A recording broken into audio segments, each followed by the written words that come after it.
Welcome to the Single African Market Program, dedicated to bringing you all actions around the journey of the continent of Africa to integrate its market.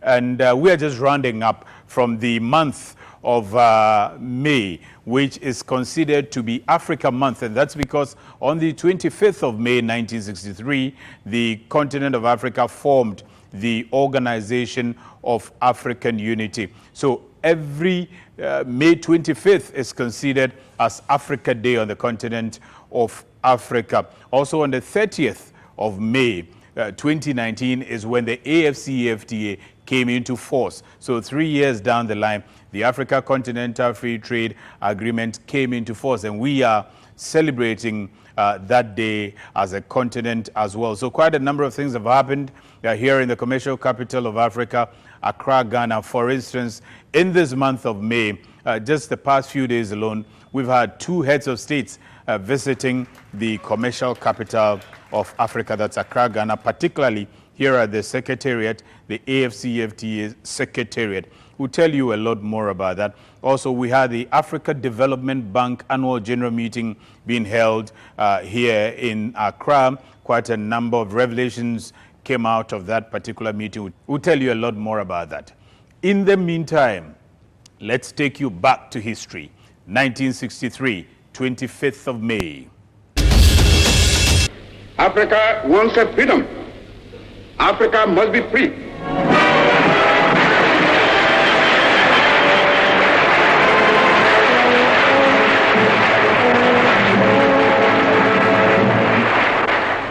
Africa Day is the annual commemoration of the foundation of the Organization of African Unity on 25th of May, 1963. May 1963. This spells unity, African unity. Many guests and their wives have come to the capital of Ethiopia, Addis Ababa, for Africa's Unity Conference. It is celebrated in various countries on the continent of Africa, as well as around the world. It's a big occasion for ordinary folk as well. Unity isn't just a top-level topic for presidents and prime ministers. It's something that matters to everyone. So, it's a serious day. A day for thinking about something new, something really big and important.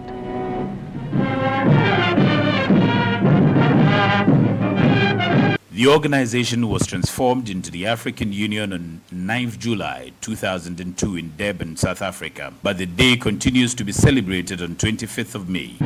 For unity is a cause that will count in the future of all sorts and kinds of people, no matter where they come from, no matter who they are.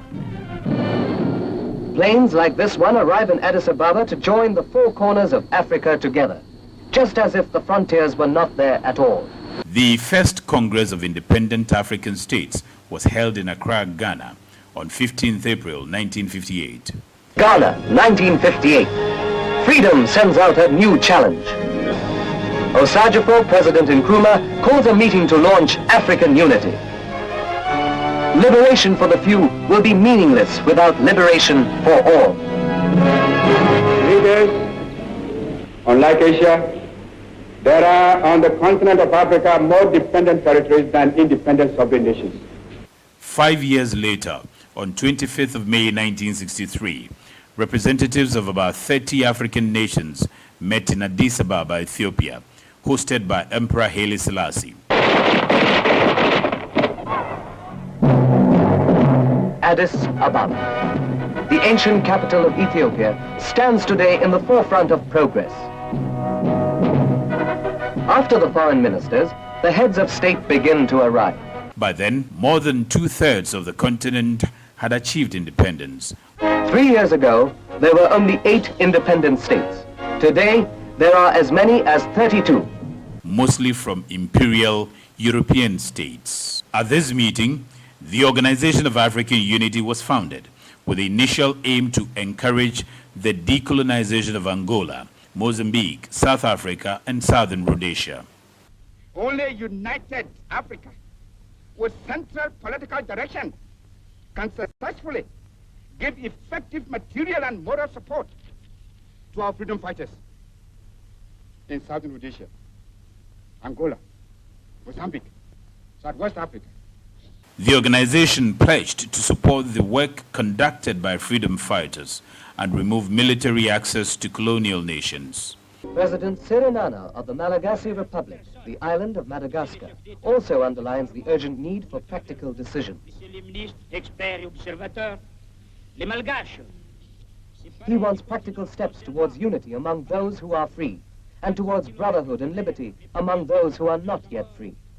A charter was set out which sought to improve the living standards across member states. The greatest need is for practical solutions to the problems of the future. This is underlined by the Emperor when he opens the conference. He urges that the heads of state must not part without adopting a charter for the whole of Africa. The task on which they have embarked, the making of Africa, will not wait. The mere presence of all of us here in this great city is in itself an indication of the beginning of a further step forward in the continental reawakening and of the desire to unify Africa. Emperor Haile Selassie exclaimed, quote, "May this convention of union last 1,000 years," unquote. Has achieved a lot that should encourage all heads of African states to continue unflinchingly their dedication for the realization of the sacred wishes of the peoples of Africa.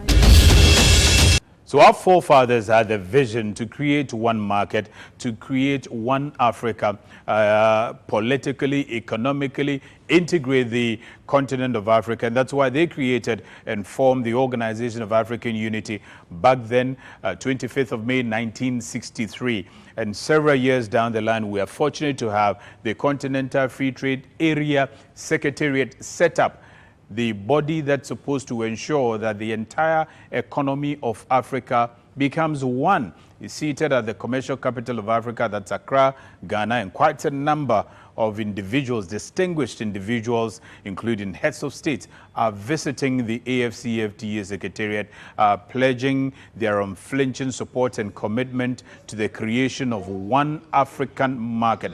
Now, this week alone, we've had two heads of states, one from Mozambique and one from Tanzania, visiting the AfCFTA Secretariat, pledging their unflinching support. Let's first start with the head of state of Mozambique. His country has signed the AfCFTA agreement, though, but they are yet to ratify the agreement. But he says he's committed to the continent's agenda to integrate its economy. The AfCFTA Secretariat hosted the President of the Republic of Ghana and the President of the Republic of Mozambique in Accra. Addressing the two heads of states, ministers of states, members of the diplomatic community, and the media at the AfCFTA Secretariat, the Secretary General of the AfCFTA Secretariat, His Excellency Wamkele Mene, highlighted progress made towards the implementation of the AfCFTA thus far. Much of the work that we were charged with by the Assembly of Heads of States and Government in phase 1 of implementation of the agreement is nearing conclusion. I am encouraged that in over 88% of rules of origin, we have reached agreement, and over 28 services sectors or services offers are almost in a state of implementation. He said so far 43 countries have ratified the agreement, signifying their commitment to the economic integration of the continent. As we speak, 43 countries have ratified the agreement establishing the AfCFTA. These 43 countries have demonstrated that they have a legal and a political commitment to reduce barriers to intra-Africa trade, to reduce barriers to intra-Africa investment, and to ensure that we position our continent for prosperity for decades to come. Although Mozambique is yet to ratify the Continental Free Trade Agreement, the country has signed on to it and has signaled her full commitment to its implementation. Integração que beneficia todos os países do continente numa perspectiva de desenvolvimento sustentável. Ontem sonhamos e desejamos libertar politicamente os nossos países e a partir da década 50, justamente com o exemplo do belo país que hoje visitamos, a República do Ghana, materializamos este sonho. A terminar, gostaria de saudar o presidente Nana. The President of the Republic of Ghana re-emphasized Ghana's full commitment to the creation of a single African market, which is demonstrated in the hosting of the Secretariat in Ghana. Ghana's commitment to the AfCFTA is demonstrated by the fact that the Secretariat of the AfCFTA is here, especially with what is going on in the world today. The critical importance of developing our own self-reliance and our capacity to produce and grow things for ourselves. And the market provides us the framework in which that can be done. The AfCFTA Secretary General and the Secretariat presented a gift of rich Ghanaian kente to the visiting Mozambican President, His Excellency Felipe Jacinto Nyusi. And this is rich Ghana kente, capturing all the colors of Africa, bright and radiant.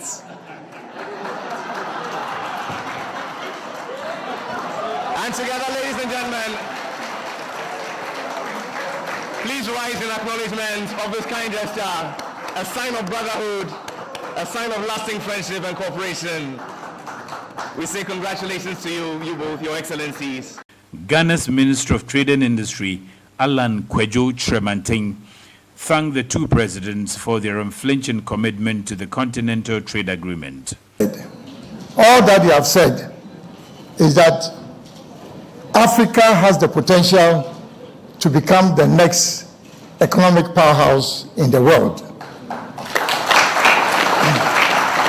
But this would occur only if we industrialize and trade amongst ourselves.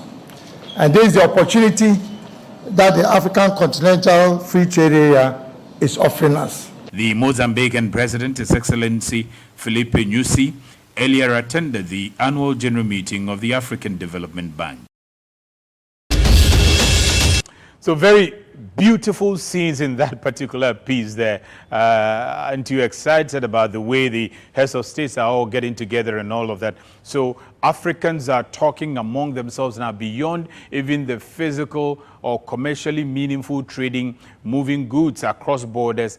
Africans have begun talking among themselves how best they can start trading among themselves, and that is the direction that we are all heading. Now, right after the president of Mozambique visiting the AfCFTA Secretariat, the president of Tanzania, the first elected female president of the Republic of Tanzania, and also one out of the two sitting female presidents in the continent of Africa, visited the AfCFTA Secretariat. And she actually accepted to be the AfCFTA champion for women in trade. Speaking at the AfCFTA Secretariat in Accra, Ghana, on May 25, 2022, the first female president of Tanzania and currently one out of two serving elected female presidents of the continent of Africa, Her Excellency Samia Suluhu Hassan, said Tanzania is ready for regional integration and committed to unity of Africa. Tanzania, as it has always been the case since its independence struggle, is committed to unity of Africa. And since AfCFTA is a stepping stone towards achieving the African unity through trade and industrial development, we remain committed to the process. Her Excellency Samia Hassan said it is her belief that in connecting the regional economic communities of Africa, eventually the entire continent will be connected economically. Thus, AfCFTA presents opportunities for growth. AfCFTA is an opportunity for growth and prosperity for Africa because, as of today, Africa accounts for only 2% of global trade, and only 7% of African exports are intracontinental. And therefore, we cannot afford continuing to wait until all bolts and nuts are fixed before we start trading. Some of the pending issues will be fixed on the way, but we have to start trading now. She said her country is proud to be one of the 43 countries that have ratified the AfCFTA agreement. I'm aware that to date, 43 out of 54 countries who signed the agreement, if you have said it, have already deposited their instruments of ratification with the chair of the African Union Commission. I'm happy that Tanzania is among the 43 countries. It is a big milestone and gives a good starting point for trading under the AfCFTA arrangements. And I wish to reassure you, Tanzania is committed to the work of AfCFTA and unity of Africa. God bless our continent, Africa. She expressed hope that the AfCFTA protocols will help address inequalities among women and youth entrepreneurs on the continent. Women entrepreneurs and women-owned businesses are likely to miss out on the opportunities of AfCFTA if no deliberate strategies taken to address their challenges. This is because most of their businesses are small, informal, and have low productivity. It is my sincere hope that the AfCFTA or AfCFTA protocol on women in trade will address such challenges and pre-existing inequalities in African economies, especially for women and youth. The Secretary General of the AfCFTA Secretariat commended the Tanzanian president for her efforts towards building her country and empowering women, hence proposed that she be the AfCFTA champion of women in trade. We observe with great admiration your accomplishments as a country under your leadership, again in very difficult times caused by COVID-19. In particular, we're very proud of the work that you do to empower women leaders in Tanzania. That is why we have requested you, Madam President, to consider being the champion for our Women in Trade initiative under the African Continental Free Trade Area.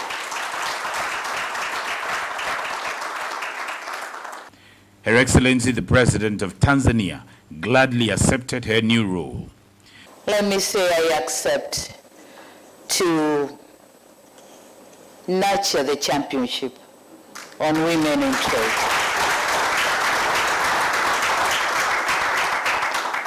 The Secretary General of the AfCFTA Secretariat presented gift from the Secretariat to the first elected female president of Tanzania and the AfCFTA champion of women in trade, and applauded her efforts towards African integration. January 17th of this year is a milestone date for the AfCFTA Secretariat and also for Tanzania, because you were the 40th country on that date to deposit the instrument of ratification of the AfCFTA.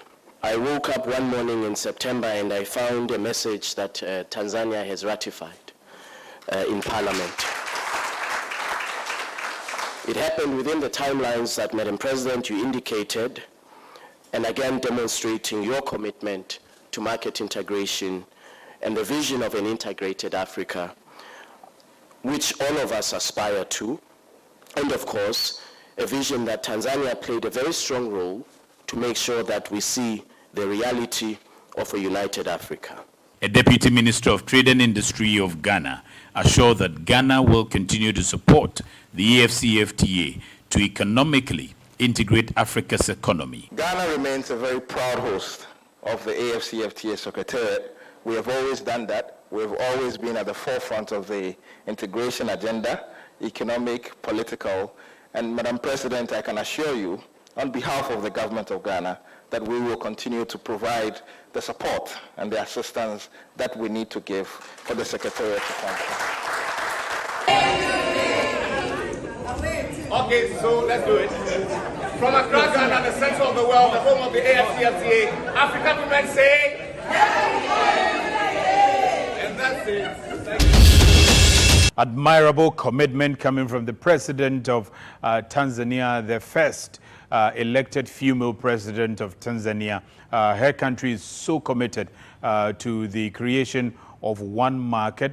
Tanzania is one of the 43 countries that have ratified the AfCFTA agreement. And you heard the president is proud about that. They are doing quite a number of things in Tanzania, expanding routes, increasing their ports here and there, linking the port city of Dar es Salaam to other countries, hoping that they build up that regional economic community over there, and then they can connect with the entire continent of Africa. And this is the direction the continent is going. So business people have begun talking. This week, the AFDB, the African Development Bank, held its annual general meeting here again at the commercial capital of Africa, that's Accra, Ghana. A lot of calls were made to ensure that there's food security on the continent. There is also security itself on the continent. The African Development Bank Group concluded 5 days of annual meetings in Accra, Ghana, with the current president, Dr. Adesina, pushing for a more independent Africa. We all converged on this beautiful city of Accra. We came to the annual meetings of the African Development Bank Group. You came because you care about Africa.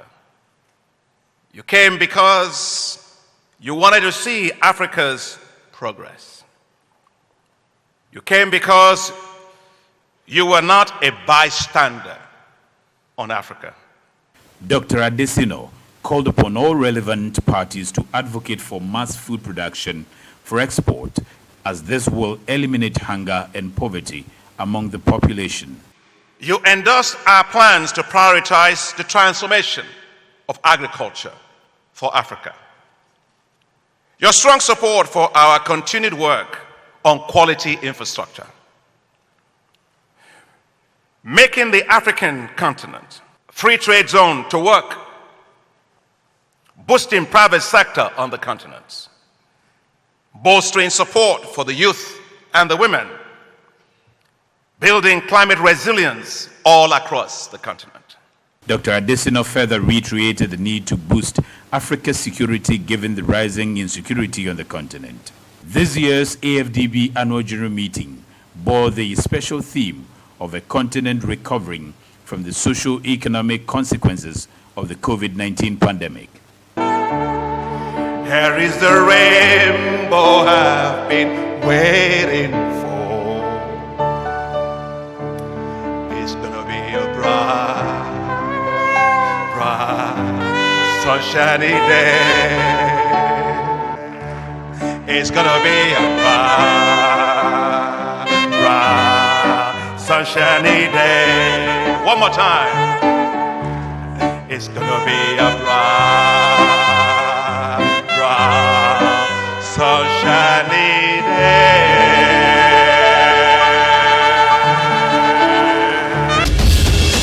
So Africa is 57 years old, and a lot of pundits believe there's so much to celebrate, particularly with the oncoming of the AfCFTA, which is supposed to be the wheel on which the entire continent will be able to create one market for itself.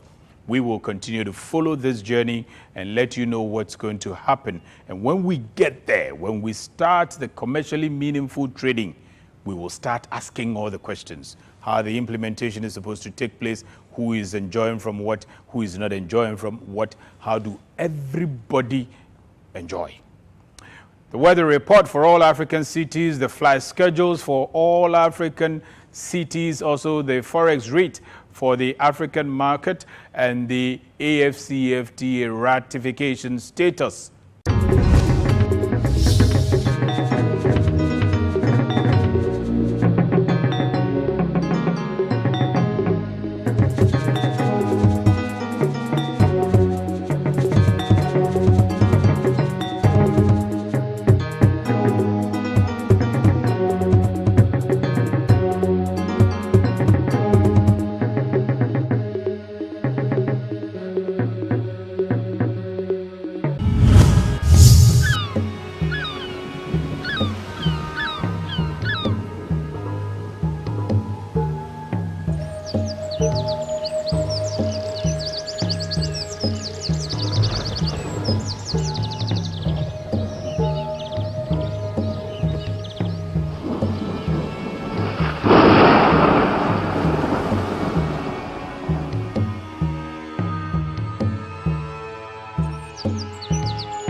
We can all only pray for the continent of Africa and those who are implementing and steering the affairs of this continent to ensure that as a continent we should be able to come together, trade among ourselves and grow together. Thank you for watching the program and I hope to see you same time next week.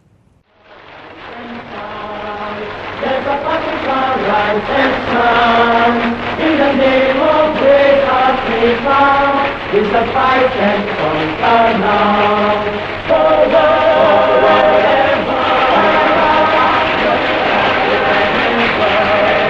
In the name of great Africa, there is victory. Forever.